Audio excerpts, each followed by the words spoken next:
There's this theme that shows up in my books and writings sometimes about how tyrants fear Christianity because it places um, someone else above them and also defeats their primary weapon, which is the fear of death. And I like the way that N.T. Wright said it, so I'm going to quote him.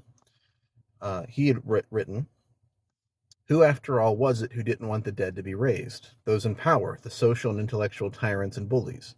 The Caesars who would be threatened by a lord of the world who had defeated the tyrant's last weapon, death itself. The Herods who would be horrified at the post-mortem validation of the true king of the Jews." End quote. But I also wanted to give a quick reading from, I think, one of my favorite examples of this in history, story, an account that's in Aleksandr Solzhenitsyn's The Gulag Archipelago, which I'm not quoting to sound impressive. I only read the the abridged version after, I think it's like 3 or 4 volumes. Holy moly! Anyway, um, and I'll probably get the pronunciation of this young girl's name wrong, but Zoya Lashiva managed to outdo her whole family, and here is how. Her father, her mother, her grandfather, her grandmother, and her elder adolescent brothers had all been scattered to distant camps because of their faith in God. But Zoya was a mere 10 years old.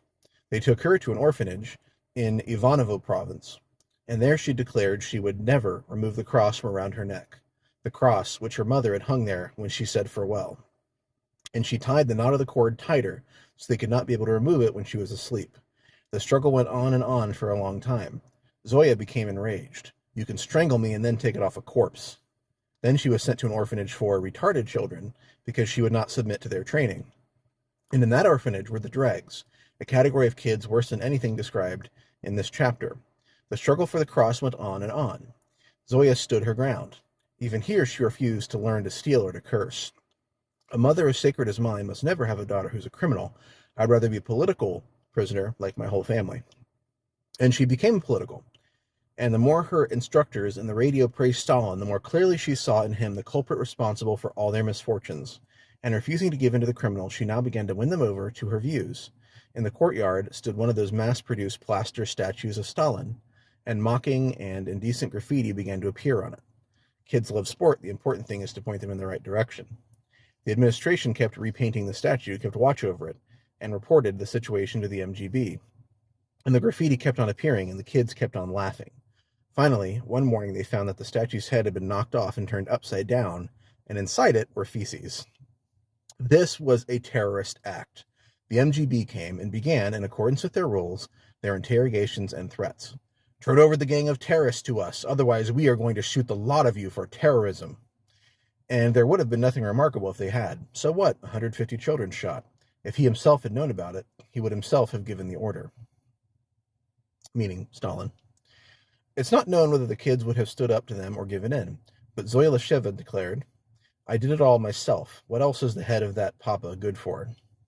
And she was tried, and she was sentenced to the supreme measure, no joke. But because of the intolerable humanitarianism of the 1950 law on the restoration of capital punishment, the execution of a 14-year-old was forbidden. And therefore, they gave her a 10-year sentence. It's surprised it wasn't 25. Up to the age of 18, she was in ordinary camps, and from the age of 18 on, she was in special camps. For her directness and her language, she got a second camp sentence, and it seems, a third one as well. Zoya's parents had already been freed, and her brothers too, but Zoya languished on in camp. Anyway, the kind of bravery, obviously, that her faith instilled, even in this young girl, that she understood that there was something, a higher court, higher authority than Stalin, and that death itself was not really to be feared. Makes me think of what Jesus said about the faith of children and how we are to be like children. Anyway, so that is one of my favorite stories that illustrate that principle.